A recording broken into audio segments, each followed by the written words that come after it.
چین کی communist party نے اپنے قیام کے 100 سال مکمل کر لیے ہیں۔ انسانی تاریخ میں یہ 100 سال ہمیشہ یاد رکھے جائیں گے۔ اس ایک صدی میں چین نے نہ صرف چین کے اندر کامیاب انقلاب برپا کیا بلکہ ایک غریب ملک کو دنیا کی نمبر 1 معاشی طاقت بنا دیا۔ نیپولین بوناپارٹ نے کہا تھا کہ چین کو سونے دو، اگر یہ جاگ گیا تو یہ پوری دنیا کو ہلا کر رکھ دے گا۔ یہ پیشن گوئی درست ثابت ہوئی اور 100 سال کے بعد چین نے واقعی دنیا کو ہلا کر رکھ دیا ہے۔ دنیا کے عظیم ملک چین کی ترقی کی وجہ سے خوفزدہ ہے اور دنیا پر اپنی بالادستی کے لیے اسے سنگین خطرہ سمجھتے ہوئے چین کے عالمی اثر و رسوخ کو روکنے کے لیے منصوبہ بندی کر رہے ہیں۔ چین کی کمیونسٹ پارٹی نے عظیم انقلابی لیڈر ماؤ زیڈونگ کی قیادت میں 1948 میں چائنا پیپلز ریپبلک کی بنیاد رکھی۔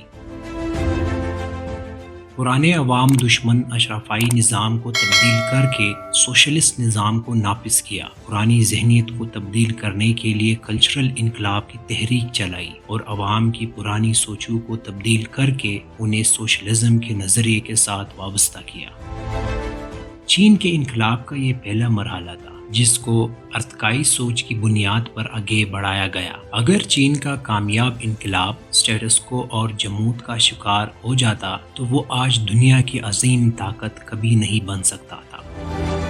ثابت ہوا کہ عوامی انقلاب کے بعد بھی ارتقائی عمل جاری رہنا چاہیے اور نئے آلات کے مطابق حکمت عملی میں تبدیلی لانی چاہیے۔ چین کے برعکس روس کی مثال ہمارے سامنے ہے، جس نے انقلاب کے بعد ارتقاء کے بجائے جمود کی شکل اختیار کر لی اور اس کے نتیجے میں ٹکڑے ٹکڑے ہو گیا۔ چین کے دوسرے بڑے عظیم لیڈر ڈینگ جیاؤپنگ نے 1970 میں نئے آلات کے مطابق چین کے سیاسی اور معاشی نظام میں تبدیلیاں کیے۔ انہوں نے معاشی ترقی کو اپنا مرکز اور محور بنایا اور یہ کہا، جب تک کہ بلی چوہے پکڑتی رہے اس بات سے کوئی فرق نہیں پڑتا کہ بلی سفید ہے یا کالی ہے۔ انقلاب کے دوسرے مرحلے میں چین نے دنیا کے مختلف ممالک کو چین میں سرمایہ کاری کرنے کے مواقع فراہم کیے۔ البتہ چین سوشلزم کے بنیادی فلسفہ کے ساتھ جڑا رہا۔ چین کی قیادت نے مغربی ممالک کے مشوروں اور تجاویز کو قبول کرنے سے انکار کر دیا اور انہوں نے اپنے آلات اور انقلاب کے فلسفے کے مطابق اپنی سیاسی اور معاشی پالیسیوں کو ترتیب اور تشکیل دیا۔ ڈینگ جیاؤپنگ نے اپنی پارٹی کے لیڈروں کو یہ نصیحت کی تھی کہ اپنی صلاحیتوں کو خفیہ رکھو، وقت گزارو اور عالمی سطح پر قائدانہ کردار ادا کرنے سے گریز کرو۔ بدقسمتی سے پاکستان قیام کے بعد سے عالمی سطح پر لیڈر بننے کی کوشش کرتا رہتا ہے، جبکہ اسے اپنے گھر کی کوئی فکر نہیں ہے۔ گزشتہ 30 سالوں کے دوران چین نے مختلف عالمی تنازعات میں الجھنے سے گریز کیا اور معاشی ترقی پر اپنی توجہ مرکوز رکھی۔ چین کی کمیونسٹ پارٹی 100 سال گزر جانے کے باوجود چین کے اندر سیاسی استحکام کو محفوظ رکھنے میں کامیاب رہی۔ اگر چین میں یہ سیاسی استحکام نہ ہوتا تو اس کا معاشی استحکام بھی ناممکن ہو جاتا۔ چین کے تیسرے عظیم لیڈر شی جن پنگ نے چین کو انقلاب کے تیسرے مرحلے میں داخل کر دیا ہے۔ انہوں نے سوشلزم اور کیپٹلزم کے حسین امتزاج پر عمل کر کے دنیا کو حیران کر کے رکھ دیا ہے۔ چین نے انسانی تاریخ کا معجزہ کر دکھایا ہے کہ اس نے سرمایہ کاری کو بھی فروغ دیا ہے اور کروڑوں شہریوں کو غربت سے بھی باہر نکال دیا ہے۔ معاشی ترقی اور سیاسی استحکام کی وجہ سے چین کے اعتماد میں اضافہ ہوا ہے اور اس نے اب عالمی سطح پر مزاحمتی رویہ اختیار کر لیا ہے۔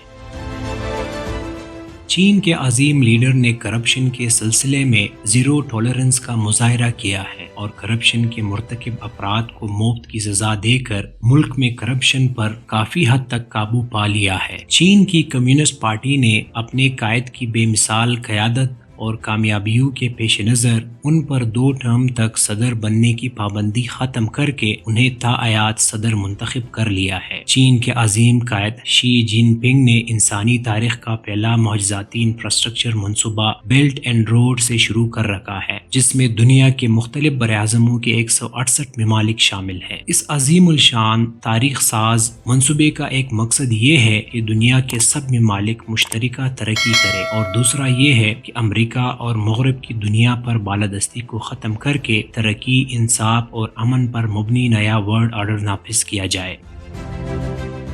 امریکہ نے G7 ممالک کے ساتھ مل کر چین کے عالمی اثر و رسوخ کو روکنے کے لیے اربوں ڈالر کا ایک نیا معاشی منصوبہ بلڈ بیک بیٹر ورلڈ تیار کیا ہے، جس میں دنیا کے مختلف ممالک کو شامل کیا جائے گا۔ امریکہ کی کوشش ہے کہ اس کا ورلڈ آرڈر دنیا پر قائم رہے۔ امریکہ طاقت کا حربہ استعمال کرتا ہے، جبکہ چین معاشی ہتھیار استعمال کر کے دنیا کو فتح کر رہا ہے، کیونکہ وہ اپنی معاشی پالیسی میں دنیا کے ملکوں کے معاشی مفادات کو بھی جگہ دیتا ہے۔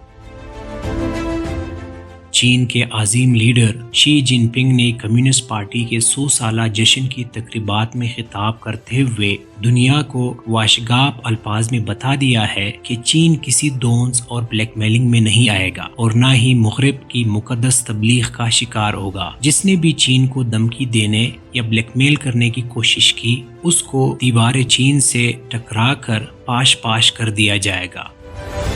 مغرب کے ممالک چین کے خلاف یہ پروپیگنڈا کرتے ہیں کہ یہ انسانی حقوق کی پرواہ نہیں کرتا، جبکہ چین کا موقف ہے کہ انسانوں کے سب سے بڑے حقوق یہ ہے کہ انہیں عزت اور وقار کے ساتھ جینے کا حق دیا جائے، اور بنیادی حقوق مثلاً روٹی، کپڑا، مکان، تعلیم، صحت، ٹرانسپورٹ اور صاف پانی جیسی سہولتیں فراہم کی جائے تاکہ وہ امن اور سکون کے ساتھ معیاری زندگی گزار سکے۔ پاکستان کے نوجوان چین کے کامیاب تجربات سے سبق سیکھ کر اپنی اور آنے والی نسلوں کا مقدر سنوار سکتے ہیں۔ پاکستان کے نوجوان پاکستان کا قیمتی اثاثہ ہے۔ اگر انہوں نے بیدار ہونے کے بجائے اپنی آنکھیں بند رکھی تو ان کی اس سرد مہری کی وجہ سے پاکستان کو خدا نخواستہ ناقابل تلافی نقصان بھی ہو سکتا ہے۔ پاکستان کے نوجوانوں کا قومی فریضہ ہے کہ وہ پاکستان کے سیاسی اور معاشی استحکام کے لیے فیصلہ کن کردار ادا کرے۔